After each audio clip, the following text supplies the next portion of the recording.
back in here with our forecast, and we've been seeing it, right, in all of the Wells Fargo shots, all the live reports. Beautiful. Beautiful blue skies, calm winds, perfect temperatures.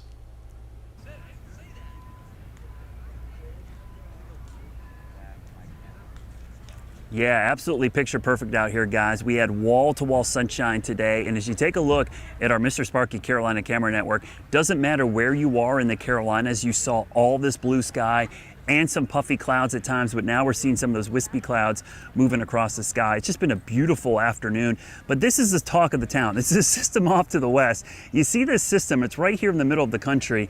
This is the system we're watching. It's basically right here in the middle of the Oklahoma right now. If you look towards Wichita, Kansas, all the way down here to like Memphis. This is the area of rain that eventually is going to be pushing off to the east, and that's going to eventually bring us the chance of some showers. Today, I don't think you could ask for a better day. 73, except for maybe the morning was a little chilly. 44 this morning was pretty cold for a lot of folks, and we actually saw some patchy frost in a few locations. So over the next 3 rounds out here at Quail Hollow for the Wells Fargo Championship, really no issues tomorrow.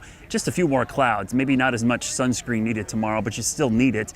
Saturday's the day we're going to see scattered showers. I should emphasize this, it does not look like a washout at all. So no matter what you're doing this weekend, morning plans, yard sales, graduations, you definitely need to have a rain plan.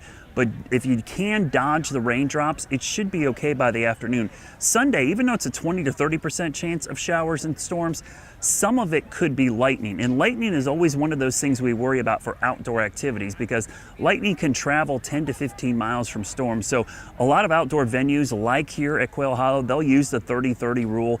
If you hear thunder, or the sound of thunder 30 seconds or less after lightning, you need to head indoors. And then they'll wait 30 minutes until the last thunder to restart an outdoor event. A lot of pools use this rule as well. So that's probably going to be enacted if we see scattered storms develop on Sunday. The winds as well, while they're not as high as they were earlier in the week, they're going to be switchable. They're going to be changing to the east-southeast, which is a 180-degree change from where they were most of this week. When they were howling, they were coming from the west-northwest. So they may not be as gusty as earlier in the week.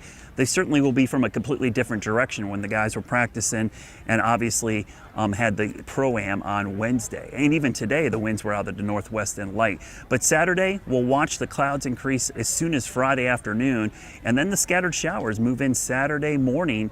They'll be scattered, and that's the emphasis we're going to have. They'll be isolated at best in the afternoon, and then Sunday could see a mix of sun early in the day as warm air surges in. That could lead for the chance for some pop-up storms. And meteorologist Brittany Van Voorhees, I'll bring her in because we're watching these scattered storms over the weekend, Brittany. But I think the story for next week, if this week was the wind and the cool weather, next week it's kind of the heat, the humidity, and these pop-up storms. Especially for this time of year, Brad. It starts to feel, late spring, early summer-like, and you're surely going to feel that on Sunday. So like Brad just mentioned, of course, you should prepare for some cooler temps, more clouds, 60s on Saturday. But on Sunday, as we get that daytime heating into the upper 70s, that's what's going to allow for that opportunity for a few of those storms to start to pop up. And with that slightly more muggy air rolling back in, it's pretty much starting Sunday, but it's actually lasting all throughout the upcoming week. In fact, you'll actually notice as we look Monday, Tuesday, Wednesday, we start to see those kind of low in rain chances, 30 to 40%. That's something you see oftentimes during summertime as we start to get daytime heating, more instability, more muggy air in place.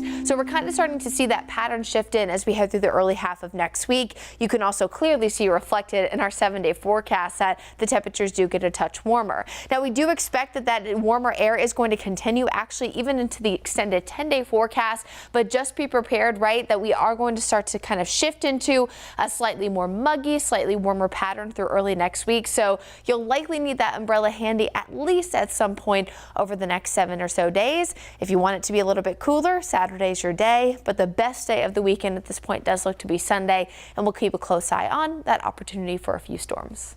All right, Brittany, thank you so much.